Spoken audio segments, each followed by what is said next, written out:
Hello student, कैसे हैं आप लोग। चलिए, आज का जो हमारा वीडियो है वो है main, that is iron carbon diagram.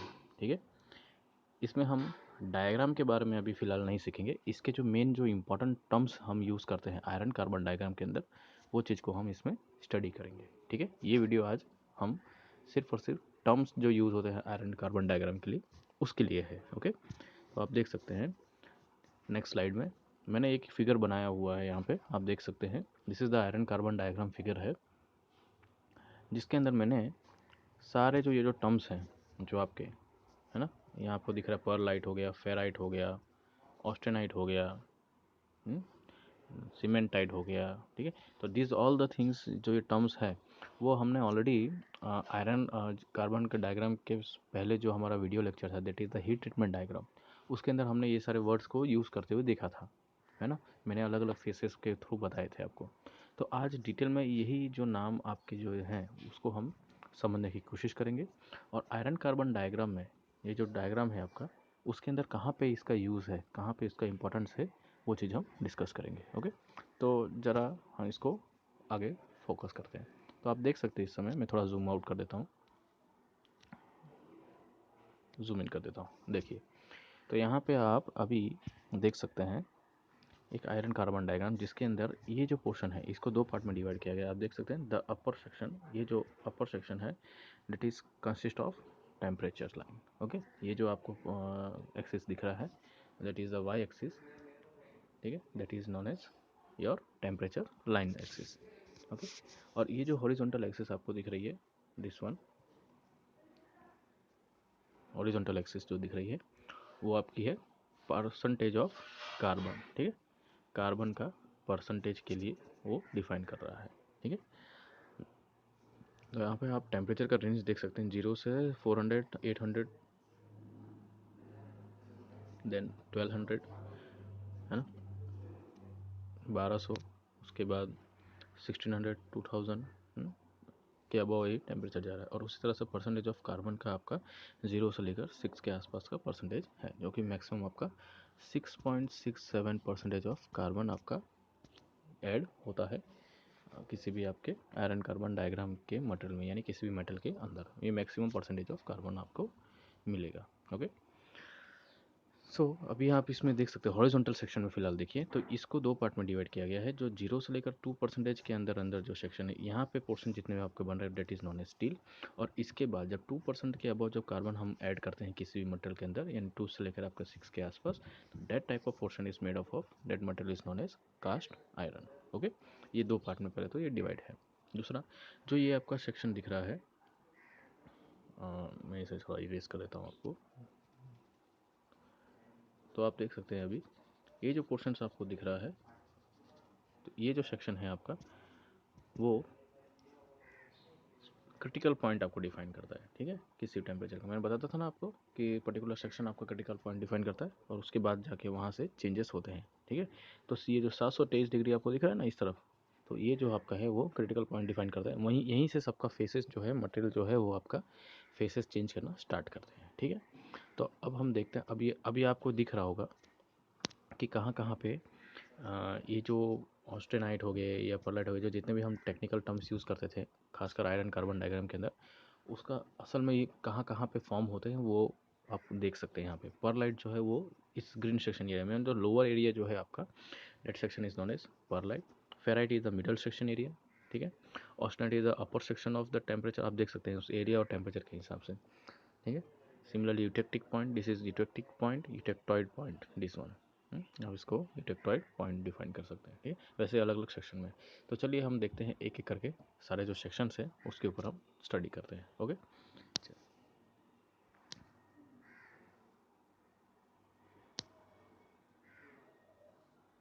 अब बेसिकली जो डेफिनेशंस है, ठीक है, बेसिक जो डेफिनेशंस है और ये स्ट्रक्चर्स के अंदर वो हम इसमें स्टडी करेंगे। तो इसमें आप देख सकते हैं हम जो सबसे पहले जो फोकस करेंगे, जितने भी सारे जो टेक्निकल टर्म्स हैं उसमें से हम देखेंगे सबसे पहले austenite, then ferrite, pearlite, cementite, martensite and ledeburite. एक एक करके हम ये सारी चीज़ों को देखेंगे, क्योंकि हमने पहले हीट ट्रीटमेंट के अंदर इन सभी के नाम देखे थे। हाँ, तो चलिए स्टार्ट करते हैं। तो आपके जो बेसिकली जो सेक्शन है वो अलग अलग सेक्शन के अंदर डिवाइडेड है, ठीक है। जो डिफरेंट जो टर्म्स हैं वो अलग अलग सेक्शन के अंदर डिफाइंड है। तो सबसे पहले उसमें आता है आपका फॉर्म, जो आता है आपका वो है फेराइट फॉर्म, ओके। तो फेराइट जो है वो पहले हम स्टडी करते हैं। ये आपका पहला टर्म है आयरन कार्बन डायग्राम के अंदर जो बेसिकली यूज़ होता है। तो सबसे पहले देखिए स्टडी करते हैं इसको। Ferrite basically is known as alpha solid solution, okay. It is also known as alpha solid solution या अल्फा आयरन भी इसे कहते हैं, ठीक है। It is also known as alpha iron. इसका जो बेसिकली जो स्ट्रक्चर्स होता है, ठीक है, ये फेराइट फॉर्मेशन का जो स्ट्रक्चर आपको जो बनेगा वो आपका बीसीसी फॉर्म के अंदर रहेगा, ठीक है। The iron having the structure of BCC form known as of alpha section that is known as ferrite form, okay. और जो इसका टेम्परेचर जो पोर्शन जो रहेगा, जो फॉर्मेशन होने का फेराइट का जो रीजन है वो 912 डिग्री के आसपास आपका रहेगा। मतलब यहाँ तक का फॉर्मेशन आपका टेम्परेचर डिफाइंड होगा ये फेराइट रीजन के अंदर। मैक्सिमम परसेंटेज ऑफ कार्बन का जो इसमें फॉर्मेशन होगा वो आपका 0.025% ऑफ कार्बन आपका इसमें डिफाइंड रहेगा, ठीक है। 723 डिग्री जो कि आपका क्रिटिकल पॉइंट यानी कि आप जो स्पेसिफिक बेस लाइन आप जो डिफाइन करते हैं उसके लिए, ठीक है। दूसरा ये डिफाइन कर रहा है कि it is the software structure that appears on the diagram, ठीक है। एक तरह का सॉफ्टवेयर स्ट्रक्चर्स हमको फेराइट रीजन मटेरियल हमको डिफाइन करता है, ठीक है। और भी इसके जो बेसिक चीज़ें हैं जैसे कि इसके अल्टीमेट जो स्ट्रेंथ है वो लगभग इसका 34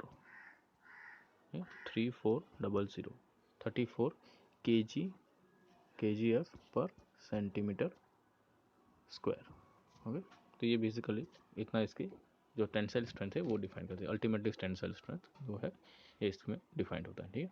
और इलोंगेशन जो है वो लगभग आपका 40%, ठीक है। 40% क्या होता है इसमें इलोंगेशन इसका डिफाइन किया गया है, ओके। तो ये बेसिक है जो स्ट्रक्चर्स में पहला जो टर्म है आपका फेराइट रीजन, उसके अंदर जो फॉर्मेशन होने वाले जो मेटल्स होंगे उनमें ये चीज़ें खासियत होगी, ठीक है। सबसे पहले इसको हम अल्फा सॉलिड सॉल्यूशन भी बोल सकते हैं, अल्फा आयरन भी बोल सकते हैं। दूसरा जो स्ट्रक्चर फॉर्मेशन होगा वो आपका बीसीसी फॉर्मेशन स्ट्रक्चर होगा।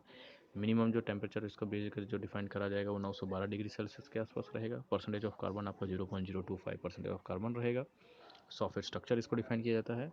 अल्टीमेट टेंसाइल स्ट्रेंथ होती है जो कि 3400 kgf पर सेंटीमीटर स्क्वायर। और उसका जो परसेंटेज ऑफ इलोंगेशन है वो आपका लगभग 40%, यानी इतना तक हम उसको खींच सकते हैं या लेंथ बढ़ा सकते हैं, ठीक है। That is known as elongation percentage, okay. So that was your ferrite section. Now moving on, इसके कुछ और बेसिक प्रॉपर्टीज़ देख लें। जैसे मैंने अभी इससे पहले भी बताया था आपका 40% जो है इसका इलोंगेशन है, ठीक है। 40% आपका इलोंगेशन है। हार्डनेस जो कि है आपका C0 एंड B90, ये आपका रॉकवेल हार्डनेस नंबर है, डिफाइन किया गया है, ठीक है। और टेंसाइल स्ट्रेंथ 48,000 PSI, मतलब वही इलोंगेशन के साथ जो KGF मैंने आपको बताया था वो लगभग 3400 से आपका 40,000 के 4,000 के आसपास डिफाइन किया रहेगा, ठीक है। नेक्स्ट, इसके बाद जो दूसरा टर्म आता है आपका आयरन कार्बन डायग्राम के अंदर, that is known as pearlite. ये one of the important section है क्योंकि आपने देखा होगा जो लोअर सेक्शन है उसमें आपको ये यूज़ होता है, ठीक है। आयरन कार्बन डायग्राम जो मैंने अभी बताया आपको उसके अंदर ये परलाइट रीजन जो है लोअर में केस में आता है। कुछ इस तरह से स्ट्रक्चर्स आपको फॉर्म होगा मटेरियल में, ठीक है। परलाइट रीजन होगा तो इस तरह से कुछ स्ट्रक्चर आपको फॉर्म होगा। इसमें जो कार्बन का परसेंटेज होगा वो आपका 0.8%। इससे पहले जो फेराइट था उसमें कितना था 0.025, है ना, 25% ऑफ कार्बन। तो आप देख सकते हैं डिफरेंसेस में। और उसके साथ साथ इसका जो फॉर्मेशन ऑफ टेम्परेचर होगा वो आपका अगेन यही क्रिटिकल में दैट इज़ अ वेरी, और उसके साथ इसके वेरी स्लो कूलिंग फॉर्मेशन होगा। हाँ, जहाँ पे परलाइट फॉर्मेशन तभी होगा जब आपको वेरी स्लो कूलिंग आप फॉर्म करेंगे तब, ठीक है। It is having very fine particle like laminar mixture, ठीक है। बहुत ही स्मूथ और फाइन पार्टिकल्स होते हैं इनके। और कुछ कंटेंट्स होते हैं इसके फेराइड के और सीमेंटाइट के, ओके। और इसके जो बैकग्राउंड्स है वो वाइट फॉर्मेशन में होता है, फ्रेटिक वाइट में। और also it content thin plates of cementite, okay. ये इसका एक बेसिक सेक्शन है। परलाइट में अगर देखा जाए तो इसका जो BHN नंबर है डेट इज़ ब्रेनल हार्डनेस नंबर जो है वो आपका 180 है, ठीक है। 180 के आसपास मिलता है। और उसके साथ साथ इसकी जो अल्टीमेटली टेंसाइल स्ट्रेस, ठीक है, TU, ये आपका हो जाएगा इसमें जो है लगभग आपका 9,400, ठीक है, KGF पर सेंटीमीटर स्क्वायर। ठीक, तो ये आपका इसमें एक आप देख सकते हैं, तो इसे डिफाइन कर सकते हैं कि परलाइट से ज़्यादा बेटर, परलाइट से ज़्यादा बेटर आपका सॉरी फेराइट से ज़्यादा बेटर है आपका परलाइट सेक्शन। ओके, चलिए, और इसके बाद फिर हम देखते हैं दूसरे जो टॉपिक्स हैं वो ये है आपके इसके परसेंटेजेस, और इलोंगेशन परसेंटेज अराउंड 20% है, और यानी कि 2 इंच तक लगभग ही होगा। और टेंसाइल स्ट्रेंथ है इसकी 1,20,000 PSI। ओके, इतनी तक वो स्ट्रेंथ कर सकता है। इसके साथ साथ रॉकेल हार्डनेस नंबर जो मैंने बताया ऑलरेडी 180 तक था, बीच में 182 समथिंग एग्जैक्ट नंबर जो इसमें डिफाइन होता है वो आप यहाँ तक अराउंड मतलब 250-250 के आसपास तक भी जा सकता है, कोई डिफरेंस नहीं आएगा। ओके, मतलब ये क्या है, एग्जैक्ट नंबर हम डिफाइन नहीं कर सकते क्योंकि अलग अलग मटेरियल पे अलग अलग होता है, तो हम रेंज एक डिफाइन कर सकते हैं कि हाँ इतने रेंज में ये होगा। चलिए, इसके साथ अभी हम नेक्स्ट देख लेते हैं। नेक्स्ट तो आपका जो टर्म है वो है ऑस्टेनाइट। ओके, ये भी एक बहुत ही इंपॉर्टेंट टर्म जो कि हमने बार बार देखने में भी आया और स्टडी भी किया है, तो इसको भी हम देख लेते हैं कि ये टर्म क्या है और किस लिए यूज़ होता है।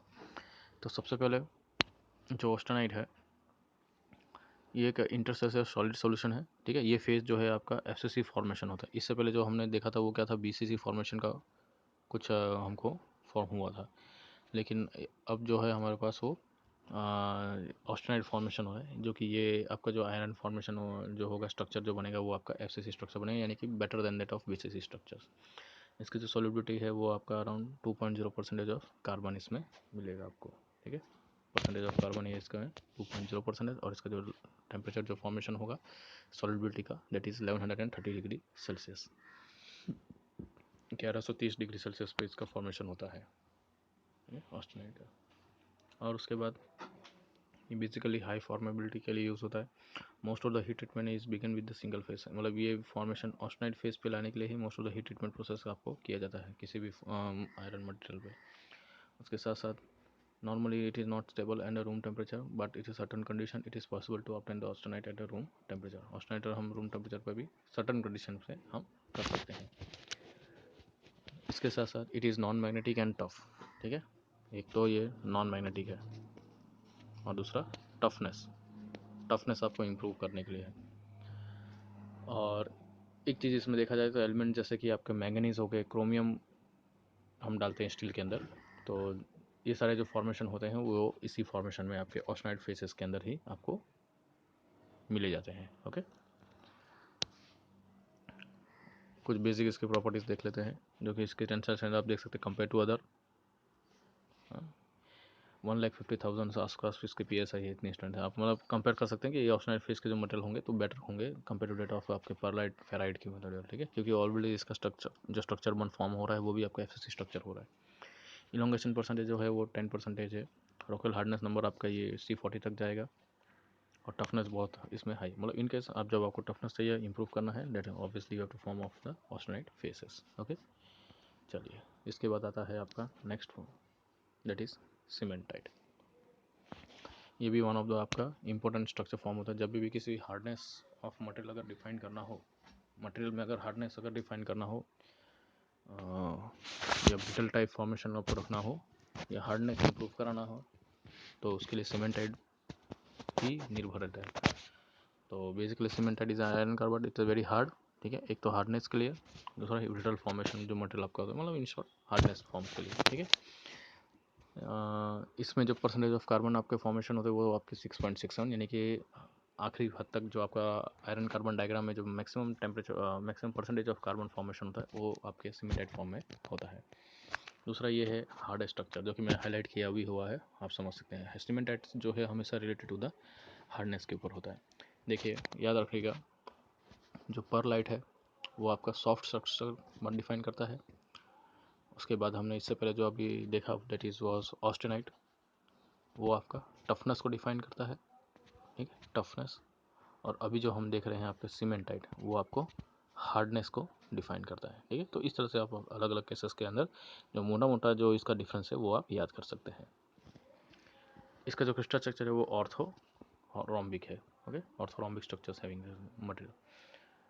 इसकी जो मैक्सिमम PSI है वो आपका 5,000 है, और हाई कंप्रेसिव स्ट्रेंथ आपका फॉर्मेशन होगा। हालांकि PSI इसका ऑस्टेनाइट से कम है, बट जो स्ट्रेंथ आपको मिलती है, कंप्रेसिव स्ट्रेंथ जो मिलती है वो आपकी बहुत ही हाई होती है कंपेरेटिव टू अदर। इसलिए जो स्ट्रक्चर इसका फॉर्मेशन होता है वो हार्डनेस पे ज़्यादा फोकस किया जाता है, ठीक है। चलिए नेक्स्ट, और एक बेसिक चीज़ है कि इसका जो टेम्परेचर है आपका सीमेंटाइट में, वो जो टेम्परेचर डिफाइंड होता है वो आपका अराउंड 205 डिग्री सेल्सियस के आसपास, ठीक है। इसके ये टेम्परेचर के अंदर 205 डिग्री सेल्सियस के आसपास फॉर्मेशन इसका होता है। उसके साथ साथ परलाइट जो है कंपेयर में अगर हम देखें तो सीमेंटाइट के हिसाब से अगर देखा जाए तो उसमें कम परसेंटेज होता है कार्बन के। हालांकि सीमेंटाइट के अंदर जो परसेंटेज होता है वो मैक्सिमम के सेक्शन के अंदर किया जाता है, ठीक है, डिफाइन किया जाता है। चलिए नेक्स्ट है, मूव करते हैं हम, दैट इज़ लेडेब्यूराइट। लेडेब्यूराइट जो है बेसिकली एक तरह का यूटिलिटी मिक्सचर है, ठीक है। फॉर्मेशन बेसिक नहीं है जिस तरह से हमको डायरेक्टली ऑस्टेनाइट या परलाइट या सीमेंटाइट मिलता है। लेडेब्यूराइट जो है वो यूटिलिटी मिक्सचर है किसका, ऑस्टेनाइट और सीमेंटाइट। यानी जब हम ऑस्टेनाइट और सीमेंटाइट जब हम मिक्स करेंगे तो हमको फॉर्मेशन क्या आएगा, लेडेब्यूराइट। अंडरस्टैंड, हमको डायरेक्टली अवेलेबल नहीं है। आयरन कार्बन डायग्राम में भी आप जब देखेंगे तो हमको ये चीज़ डायरेक्टली अवेलेबल नहीं है। जब फॉर्मेशन ऑफ मिक्सचर होता है हमको ऑस्टेनाइट और सीमेंटाइट का, तब हमको ये लेडेब्यूराइट मिलता है, okay. It contain the percentage of carbon of around 4.3% and it is around formation of 1130 degree Celsius, ठीक है। आपके ऑस्टेनाइट का जो टेम्परेचर है उसी फॉर्म में होता है, लेकिन जो परसेंटेज ऑफ कार्बन होते हैं वो क्या हो जाते हैं, इसमें ज़्यादा बढ़ जाते हैं, ठीक है। ये एक आपका लेडेब्यूराइट फॉर्मेशन है। नेक्स्ट जो है आपका मार्टेनसाइट। मार्टेनसाइट भी आपको बहुत ही इंपॉर्टेंट टाइप ऑफ टर्म्स है जो कि इंपॉर्टेंट रोल प्ले करता है आपका इसमें। मार्टेनसाइट जो है वो जो कि ये एक सॉलिड सोल्यूशन है किसका, कार्बन इन फेराइट में। फेराइट के अंदर जब कार्बन हम मैक्सिमम इंक्लूड करते हैं तो वो आपका सॉल्यूशन। हम बोलते हैं ना, जब भी टेम्परेचर नीचे गिराना हो या मटेरियल को एक फेज से दूसरे फेज यानी नीचे वाले स्तर पे आना हो या नीचे वाले फेज पे आना हो, तो that phase is known as martensite. Quenching process में भी हमने वो चीज़ देखा था, तो सेम वही केस इसमें आपका है। तो इसके साथ साथ हम देख सकते हैं कि जो फॉर्मेशन है steel is to cooled, okay. ये जो बेसिकली जो मार्टेनसाइट फॉर्मेशन है वो किस लिए, इज टू कूलिंग पर्पस के लिए, रैपिडली खासकर। And change the face from austenite, है ना, ऑस्टेनाइट से लेकर किस में, परलाइट में चेंज कर देता है, या यानी लोअर केस में आपको लाता है। मटेरियल जब भी हायर फेस पे होता है उसको वहाँ से रैपिडली कूलिंग करके उसको दूसरे यानी कि लोअर जो फेस होते हैं वहाँ पे उसको ले आता है। That is the main function of this martensite term which is used in the section of iron carbon diagram. BCC जो स्ट्रक्चर इसमें फॉर्म होते हैं वो BCC रहते हैं या कभी कभी BCT भी रहते हैं। BCT बेसिकली ये टेट्रागोनल स्ट्रक्चर है, ठीक है। BCT body central tetragonal structures, ठीक है, ये फॉर्म होता है।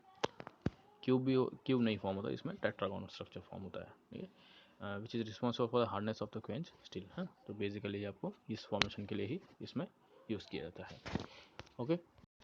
ओके स्टूडेंट, तो ये था आपका बेसिक जो टर्म हम यूज़ करते थे, है ना, आयरन कार्बन में जो आपका टर्म था, ठीक है। तो वो चीज़ हमने स्टडी किया और जो इम्पोर्टेंट हम थे हमने आज ये वीडियो में सिर्फ हमने वही चीज़ लिया है। इसके बाद जो हम नेक्स्ट वीडियो हमारा जो आएगा उसमें हम थोड़ा डिस्कस करेंगे detail structure of iron carbon, और उसके बाद हम TTT कर्व का भी जो एक सेक्शन है वो भी पूरा करने जा रहे हैं। तो इसके बाद हम वो भी वीडियो भी अपलोड कर देंगे, ओके। सो होप सो कि आपको नॉलेज मिला होगा अच्छा खासा। कोई अगर डाउट होगा तो आप ज़रूर मुझे कमेंट करिएगा, ओके। चलिए, थैंक यू।